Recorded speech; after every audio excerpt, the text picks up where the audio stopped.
मौनी अमावस्या का पर्व, पावन पर्व, और उसमें एक घटना घटी। इतना ज्यादा व्यवस्थाएं थी, इतना ज्यादा मजबूती से सब काम देखे जा रहे हैं, लेकिन कुछ लोगों की गलती से, जिन्होंने प्रशासन की बात नहीं मानी और बैरिकेडिंग तोड़ी और आगे बढ़ गए, ये घटना घट गई। पहली बात, हम सब सचमुच दुखी हैं, और केवल कुछ लोग नहीं बल्कि हमारा परिवार है। और इस दुख की घड़ी में सच मानिए, परमार्थ निकेतन शिविर में जब हमने यज्ञ किया, पूरे विश्व के लोग आए हैं, उनकी आंखें नम हो गई। सबको लगा कि सच अपने ही थे। लेकिन कभी कभी घटनाएं घटती हैं, कुछ रोका नहीं जा सकता, विधि का विधान है, बस इतना ही करना है। अब हम उस परिवार के साथ, पूरा देश खड़ा है, प्रदेश खड़ा है, संत समाज खड़ा है, और हम सब लोग उनके लिए प्रार्थना कर रहे हैं। जो चले गए हमें छोड़कर, उनके लिए प्रभु से प्रार्थना है कि उन्हें मोक्ष प्रदान करें। जो घायल अवस्था में शीघ्र स्वस्थ हों और जल्दी ही अपने घरों को लौटें। लेकिन याद रखें कि हम एक हैं, आपके साथ हैं। आदरणीय योगी जी, आदरणीय मोदी जी, कितनी तरह से पूरी टीम को लगाया हुआ है। अब कोई भी इस तरह की घटना ना घटे, ताकि प्रशासन का जो भी नियम बनाए, आदेश बनाए, उसको पालन करें। हमें भी ध्यान देना होगा, क्योंकि इतनी भीड़ है, इतने लोग आ रहे हैं, नेचुरली दबाव बनता है। वो भी इंसान है, लेकिन उनको उस दबाव पे झेलने के लिए आप लोग भी नियमों का पालन करें।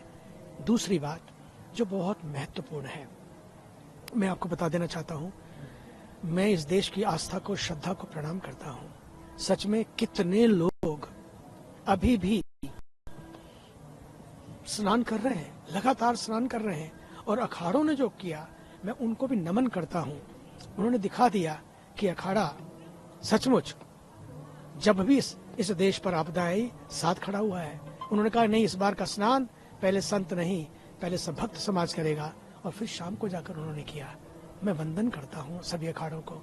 तीसरी बात, अब हमें क्या करना है? मुझे लगता है नियमों का पालन करें। शासन ने बहुत कुछ कहा है, उसको ध्यान रखें। और इस पूरे क्षेत्र में सच मानिए, जहां आप ना है वहीं संगम है। ऐसा नहीं है कि इस किनारे या उस किनारे, केवल एक संगम नोज पर पहुंचने की आवश्यकता नहीं है।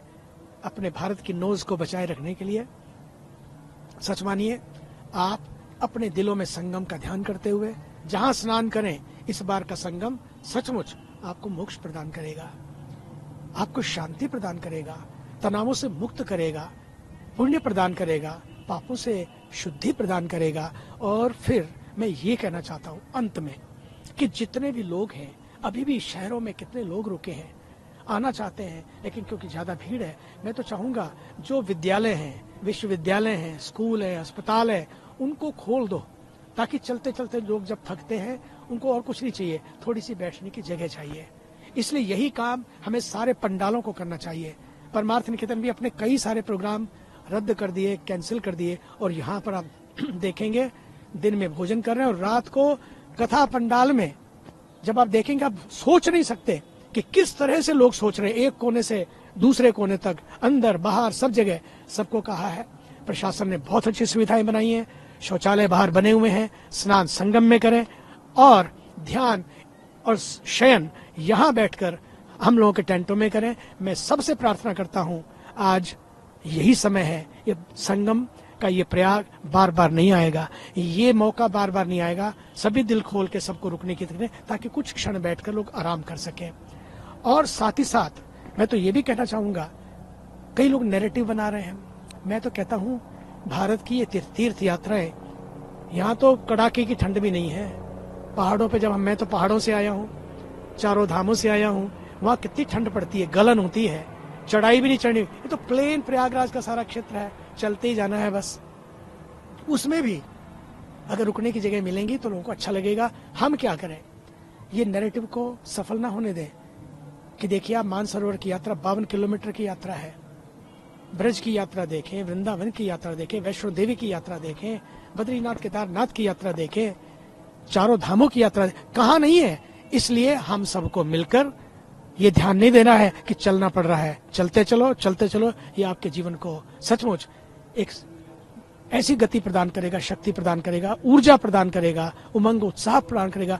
आखिर डुबकी लगती है, लगेगी और सबके लगेगी। मैं पुनः आमंत्रित करता हूं, सब आए, कुंभ नहाएं और सुरक्षा का ध्यान रखें, अपना ध्यान रखें और सबका ध्यान रखें। धन्यवाद।